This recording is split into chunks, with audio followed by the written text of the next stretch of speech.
Howdy, lieutenants and economists. The most volatile, evil, disgusting things on the planet, humans. If you have a video request, you can always go to assholeconsulting.com. Yeah, I am gonna charge you, kids. And that is the importance of not fucking up. You are such an asshole!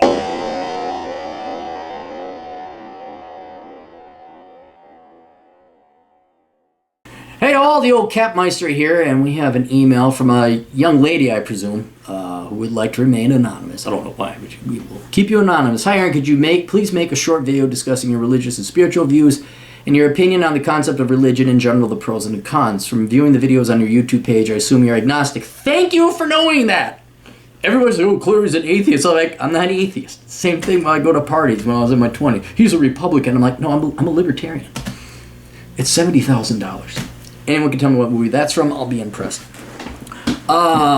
So yes, I am agnostic, leaning towards atheist, but could you elaborate? All right, it's really simple. I apply the exact same intellectual honesty that I do to economics as I do religion. I don't know. And that's what makes me the greatest economist in the world, is I just say, I don't know. Everybody else tries to think they know something. Everybody else, and be it economics, politics, religion, whatever, if you just operate from the fact that I don't know, well then that's a good starting point, because nobody knows. Nobody. And I think Dennis Prager put it best. He says, we don't know. And he was the first intellectually honest person who he was trained as a rabbi to confess and admit that all I have is faith. I have belief. And I've always said, lead with that. Don't tell your kids they're going to burn in hell if they don't believe in a hippie-looking pedophile guy who was killed 2,000 and change ago. Don't threaten to stone your daughter because she doesn't happen to believe in Allah or something like that. Go and say, you know what, we don't know, but we have this religion, we have this faith, this belief, and here's some scriptures and doctrines, and we believe that this is valid and legitimate, and you can present your case, and then you're going to let the person make the decision themselves. But nobody has proof. Nobody. And I've asked pastors, because I'll delve into it a little bit more here, but I've asked people of the class, okay, come up with a secular argument for Christianity. Show me the empirical proof. And I think the best it was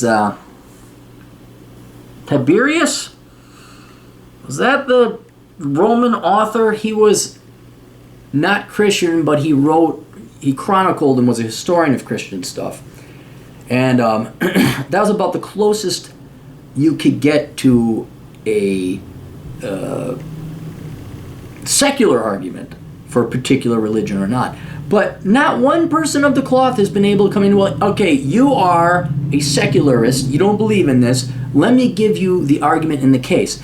And all they do is they go running to their scriptures and saying, this is the truth. Really, how do you know? 'Cause it is. And then you get this circular argument that you couldn't even fool a 4-year-old at the time to do it. Or, believe in this, or we're going to kill you from behind a tree. That kind of a bad salesmanship job.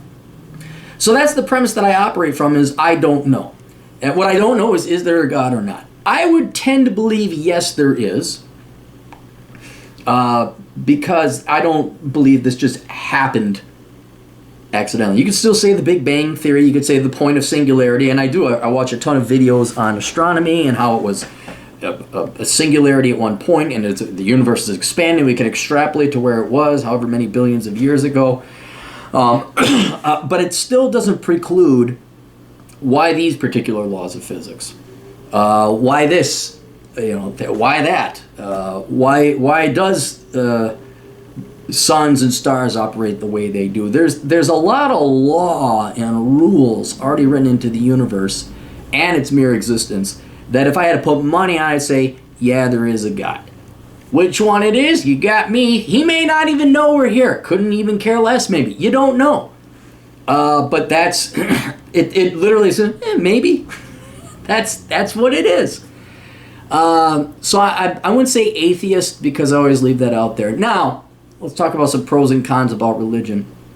The pros of religion is that it organizes society. And if you go back in time, religion was not about salvation or making it to heaven. Religion was a way for government to be in command and control, to organize society. And I'm saying that's a pro. Now, you might say theocracies and dictatorships are bad, but compared to anarchy or warlords, it's good that if you have, okay, there's this God, and here are some rules, and if you don't follow that, you'll burn in hell. Well, then everybody kind of gets on the same page of thou shalt not kill, stealing is wrong. It's not a coincidence that the world religions, even though they may have been removed from each other, kind of had the same rules and laws and the commandments all set up, because you need society to operate that way.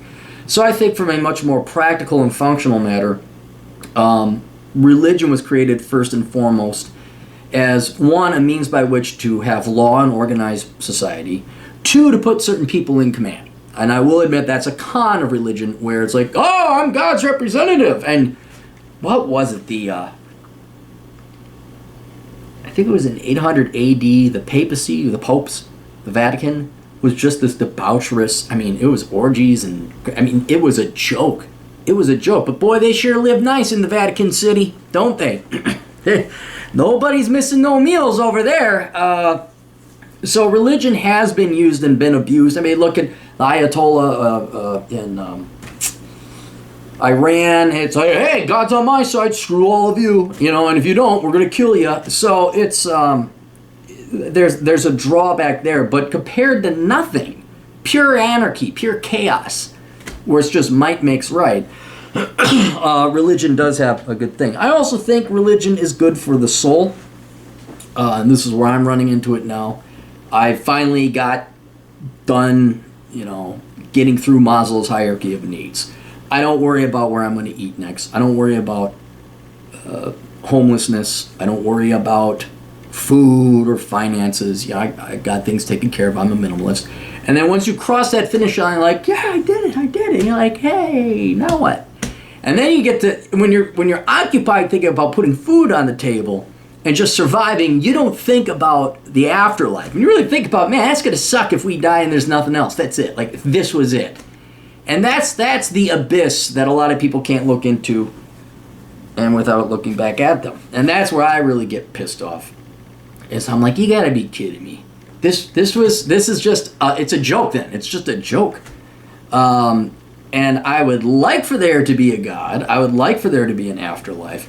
But I'm no dummy in knowing that the promise of an afterlife is what got a lot of people to believe that they were immortal, and that they'd go, well, not vote for that guy, but they go support that religion and give that people their tithing and their money and show up on Sundays. So I think religion has and let's also be kind of clear about religion. Religions are merely wisdom passed down. There's some other not theoretical, theologic, is that the word? There's the actual religion itself and the afterlife and all, but you read through it and take your pick, whatever religious scriptures you want. There's some wisdom in there, Hey, heck, they even got to the point of how do you butcher animals? I think it was in Deuteronomy, because you don't eat pig. Why? Well, it goes bad and they got disease. Now we got refrigeration, so. Any point you guys over in Muslim land can eat bacon. You can do it, but I know because you're going to go to hell and all that other stuff. But there is a lot of wisdom in pretty much all the ancient texts, whichever religion you wanna choose. And it's not going to calm your soul or make you like, really, I believe you, I'm going to go. But it does give you some wisdom on how to live your life. I think religion gives you a community that you belong to, because when you're in your 20s, you're going to have all your friends in your world. And then, by the time you're in your late 30s, early 40s, there's nobody. No one's around. And you're kind of like, oh, well, I don't really want to go and party and drink anymore. Or maybe I'll go hang out at this. And there's, you got to shop around. I've been going to a couple churches. But it almost is hypocritical of me, because I'm like, I don't really believe your stuff. I'm here for this. Ironically, nowadays, when I was a little kid, I was forced to go to church, and I hated the sermon. The sermons, Now I don't care about anything else but the sermon. Now I download sermons online because I want the wisdom. I want the lesson there. I don't want to sing, hallelujah, hallelujah, hallelujah. It's like, no, give me this, let me go. And then, then there's fellowship and camaraderie and stuff like that. So, and a pastor or an imam or a rabbi make some darn good money if you started writing a secular argument for your religion. There'd be a lot of money to be made there. Not that that'd be your primary motivator, but I think that is the next. That's the bottleneck, the hurdle that I think exists now for the non-believers and the believers, is if you could stop treating people like little children, treat them like adults, say, look, here's the deal, we don't have proof. Okay, good. I'm more prone to join that because they're honest about it at least. And I'd like for there to be it, but I don't think we can know. So I'm not gonna go on the side of debauchery and hedonism, although I dabble a little bit in it, it's all right. But you kind of want to live a moral life. I don't think you really need a lot of religious guidance. I mean, you kind of know what's right and wrong. But unfortunately, there are ancillary benefits to religion that are not the religion itself, which means you're kind of going there for non-religious reasons, which is being a hypocrite. But honestly, I think about 95% of Christians or whoever else goes to whatever, I didn't attend mosque or synagogue, but 95% of the Christians that go to church, they don't go there for church. They go for some other reason. Whereas I'd be more concerned about, okay, what is the actual argument? Anyway, so yeah, those are my opinions on religion. I'm generally pro-religion because it helps advance society. People who are religious tend to do a little bit better, run into a little bit less trouble. I do not like the historic aspect of religion where it was the state. I do not like the tyrannical aspects of religion where do this or we're going to burn you at the stake, or the Spanish Inquisition, or Muslims flying planes into buildings. But in general, yeah, it can be a good thing, but ain't nobody convinced me one way or the other whether there's a God or not. And I don't think you can. And I'm waiting. But I have a feeling it says in the Bible. Yeah, I know your Bible. Okay. The Bible that was created in 200 to 400 AD after several councils, including the one at Nicaea, that also now this is what we all agree on now, huh? 300, 400 years after the guy died, is this what we agree on? Look up the history of the Bible. It's actually a fascinating study. So, all right, that's it. You guys got questions, Captain's got answers over at assholeconsulting.com. Tune into the podcast, check out all the videos and all that other stuff below, and check out the Older Brother podcast. You go to olderbrother.com, although that site is under construction, but you can go to the same RSS feed and tune into the Clary podcast and the Older Brother podcast on the same RSS feed. All right, we'll see you guys later. Toodles.